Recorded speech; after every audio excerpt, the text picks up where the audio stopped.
Hello. हां sir जी नमस्कार. मी महाराष्ट्र भाजपा प्रदेश कार्यालयातून ज्ञानेश्वर पुटेवाड बोलत आहे. माझं बोलणं नमस्कार.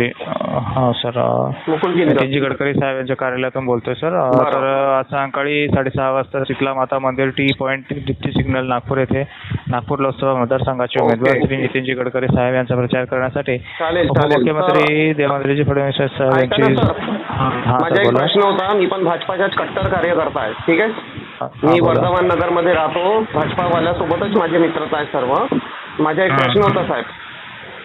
मी बोला. मागील 6 महिन्यापासून देवेंद्रजी फडणवीस माननीय गृहमंत्री यांना आणि बीजेपीचे आमदार कृष्णा खोपडे साहेब, मोहन मते प्रत्येकाला भेटून निवेदनं दिले पोलीस भरती काढायला. ठीक आहे. आता साहेब एक वयवाढीचा मुद्दा होता की कोविड काळामध्ये ज्या मुलांचं वय संपलं होतं त्या संदर्भामध्ये वयवाढ भेटेल म्हणून सरकारला खूप पाठपुरावा केला.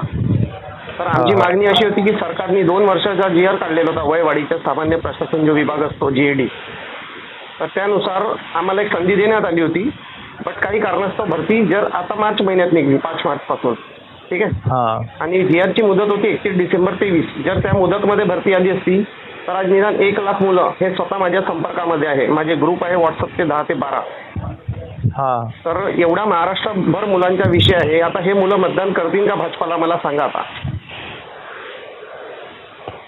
घोर नाराजी आहे मुलांमध्ये. हा माझा मेसेज तुम्ही देवेंद्र फडणवीस जी साहेब यांच्यापर्यंत पोहोचू शकता का? बिलकुल पोहोचेल सर. तुमचे जे काही कारण मी स्वतः आता निवडणुकीमध्ये मतदान करणार नाही. मी स्वतः माझ्या घरचे पण. कारण की काय उपयोग सर, ज्या पक्षासाठी जर काम करतो आपण, स्वतः मी फिरणार आहो आणि जर मी विद्यार्थी असून माझी मागणी नाही ऐकून राहिले तर कोणत्या कामाच्या मग सांगा ना. बरोबर आहे. माझा हा मेसेज, माझे नाव मुकुल गिंजर आहे, राहणार वर्धमान नगर. डे टू डे पाशी तुम्ही हा माझा मेसेज भाजपा कार्यालयात तुमच्या गडकरी साहेब किंवा फडणवीस साहेबांपर्यंत पोहोचवा. मुलांमध्ये नकारात्मकता आलेली आहे आता सरकार विरोधामध्ये, स्पष्ट सांगतो सर.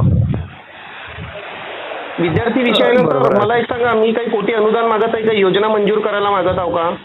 प्रत्येक विद्यार्थी नाराज आहे. मी तुम्हाला मेसेजेस दाखवतो मुलांची, चक्क आत्महत्या करतो म्हणतात ते आता. इतके नाराजी आहे त्यांच्यामध्ये. तुम्ही पक्षाचे कार्यकर्ते किंवा अधिकारी असेल, हा माझा मेसेज पोहोचवा देवेंद्र फडणवीस साहेबपर्यंत. आयुष्यभर मी त्यांना मतदान करणार ना माझ्या घरचे. आणि अजून मी लोकांना प्रचार करेल स्वतः जाऊन की भाजपाला मतदान द्या.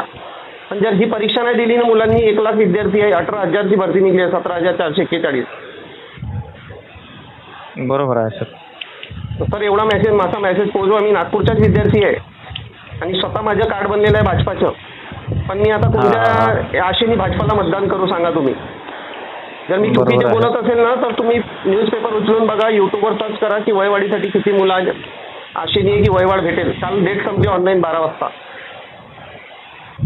3 आंदोलने केली मी नागपूरमध्ये, मुंबई आझाद मैदानला डेलिगेशन नेलं, सोर्स मार्फत मंत्रालयाचा गृहसचिवांना पत्र दिलं. प्रत्येक आमदाराला, महाराष्ट्रातल्या प्रत्येक आमदाराला मुलांनी पत्र दिले. मी तर दिले, मुलांनी पण दिले साहेब. सांगा ना मतदान कोणत्या बेसवर करायचं, कोणत्या सरकारला? म्हणजे इथून मतदानच नाही करणार मुलं असं वाटते मला. स्पष्ट म्हणतात ते आम्ही मतदान नाही करणार.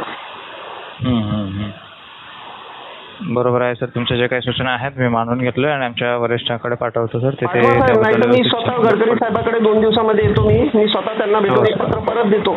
त्या दिवशी माझी टीम आली होती पत्र द्यायला गडकरी साहेबांना. ते बोलले की तुम्ही आधी का नाही आले, पण आता आचारसंहिता आहे ना त्याच्यामुळे तेच कारण देतात मंत्री महोदय, आमदार साहेब, प्रत्येक व्यक्ती. तर तेवढा मेसेज द्या साहेब फडणवीस साहेब गडकरी साहेबांना. बिलकुल. 1 लाख मुलांचे भविष्य वाचेल. त्यांचे गोरगरीब आई वडील वाट पाहून राहिले की एक संधी भेटेल मुलांना, मुलगा पोलीस होईल. लागेल नाही लागेल साहेब नंतरच्या विषयानं एक संधी तर मिळेल त्यांना. 17,000 मधून 10% तर विद्यार्थी लागेल ओव्हरेजवाले. हो सर बिलकुल. आधीच रोजगारचा प्रश्न खूप भयंकर आहे. त्याच्यामध्ये जर ही गरिबांची नोकरी पोलिसांची नाही भेटेल त्यांना तर काय उमेद राहील मुलांना? कोणत्या सरकारकडून अपेक्षा करावं साहेब? हो सर धन्यवाद सर. तुमचा आभार आहे या गोष्टीबद्दल प्रश्न मांडलात आणि सूचना केलात. तुमचा दिवस शुभ जावो सर. लवकरात लवकर धन्यवाद. ठीक आहे.